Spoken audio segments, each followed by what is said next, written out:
So today we're going to be talking about some Celtic mythology, but on the subject of Celtic myths, this video is sponsored by the Legends, Myths, and Whiskey podcast, who've released a mythosymphony of Beowulf. It's a part dramatic reading, part literary analysis of our favorite story of a compulsive drinker turned giant wrestler turned dragon killer, so stay tuned to the end of the video for more information.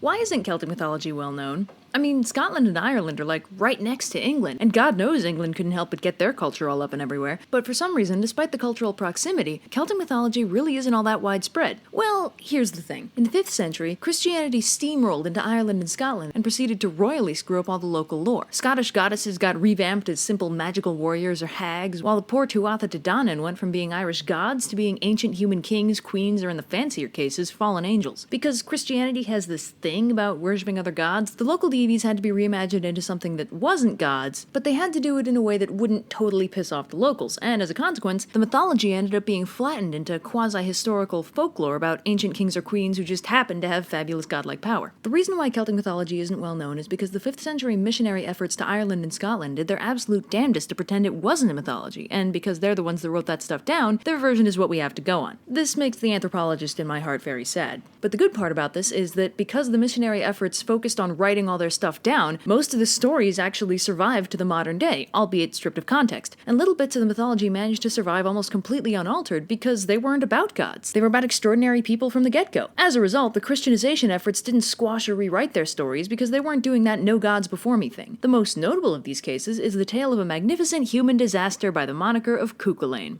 Now, Cu Chulainn has a metric butt-ton of stories, and to be honest, it's not totally accurate to say he wasn't a god, because several scholars on the subject agree he's probably an incarnation of the warrior king Lu, a member of the Tuatha De Danann and god of all things protagonisty. Further confusing matters, Lu is also his father. Practically speaking, Cu Chulainn being an incarnation of a god never factors into the story, so we're free to pretend like this lineage makes even a modicum of sense. So Cu Chulainn starts his life with a story that has too many versions to be consistent, but it boils down to special baby conceived 3 times, dad is probably Lu. As a kid, he gets up to all kinds of adorable shenanigans, including murdering Culainn the Smith's guard dog and offering to guard his house to make up for it, earning him the name Cu Chulainn, which literally translates to Hound of Culainn, because see, he's basically a substitute guard dog. He also manages to rope himself into a particularly tragic prophecy at the ripe old age of 7, where he dooms himself to glory and fame at the cost of a very short life. Then he hulks out and kills these 3 guys, but is brought down by the power of boobs. Oh, the hulking thing isn't just hyperbole. Cu Chulainn has this thing called a warp spasm, where his body kinda turns inside out and he turns into this giant pile of sinew and rage and then kills everything.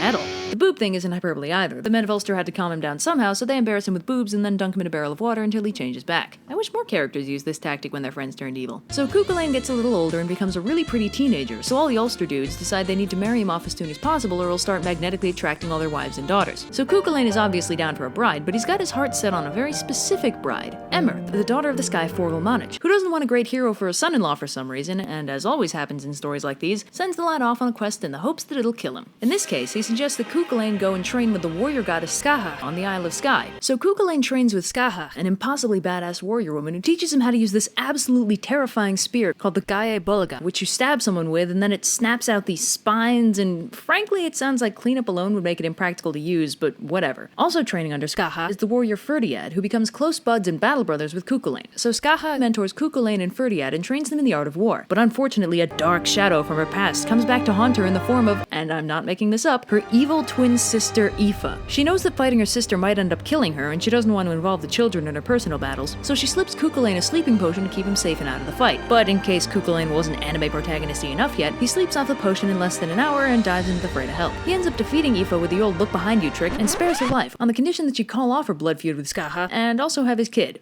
which she does. Cool. How old is he again? So Cu Chulainn returns home, now like 3 times as badass, to marry Emer, but unfortunately Forgel still doesn't want him to marry her, so Cu Chulainn storms the castle, kills a bunch of guys, and runs off with Emer. And then Forgel dies. I love fairy tale endings. Now the chronology is a little screwy, and at some point Cu Chulainn unknowingly kills his son because Aoife forbade the kid from telling him his name, and Cu Chulainn doesn't respond to being denied well. But when Cu Chulainn is 17, he ends up having to single-handedly take down an entire army led by Queen Maeve, who's invading Ulster to steal a prized bull. Priorities, lady. The single-handed part is because the Ulster army is incapacitated thanks to an ancient curse from the goddess Macha, who'd been forced by the king of Ulster to run a foot race against horses while pregnant with twins. She won the race, then cursed the men of Ulster to suffer from labor pains in their hour of need, because seriously, Seriously, dude, dick move. But because Cu Chulainn was just 17, you know what I mean, he didn't count as a man yet and was free to fight. So Cu Chulainn holds off the army and then invokes the right of single combat and fights Maeve's army one at a time over the course of several months. In true protagonisty fashion, despite rampant cheating from Maeve's armies, Cu Chulainn continues to flawlessly hold them off for quite some time. After a little misadventure with the goddess Morrigan, Cu Chulainn ends up facing down a significant portion of Maeve's army all at once, armed only with 2 spears, a sword, and a shield, and he ends up getting severely injured as a result. However, upon seeing the shenanigans he's been getting up to, Cu Chulainn's father Lugh pops out of fairyland to give him a hand. So Lugh is like, "Hello, Cu Chulainn, it is I,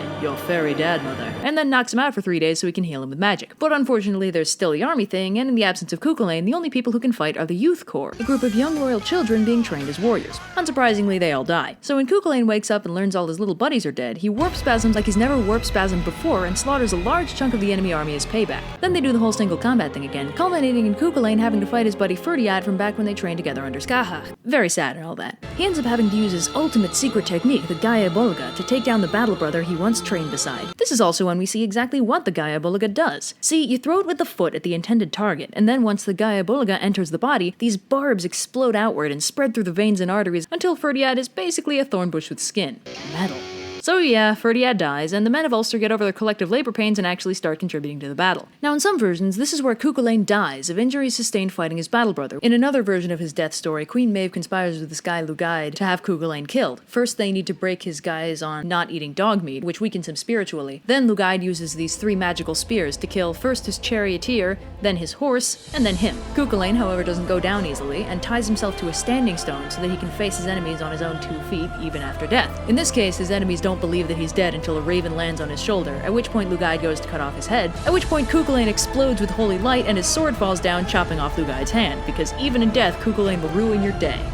Metal. I'm bleeding out, so if the last thing that I do is bring you down, I'll bleed out for you. So I bare my skin and I count my sins and I close my eyes and I take it in. I'm bleeding out for you, for you.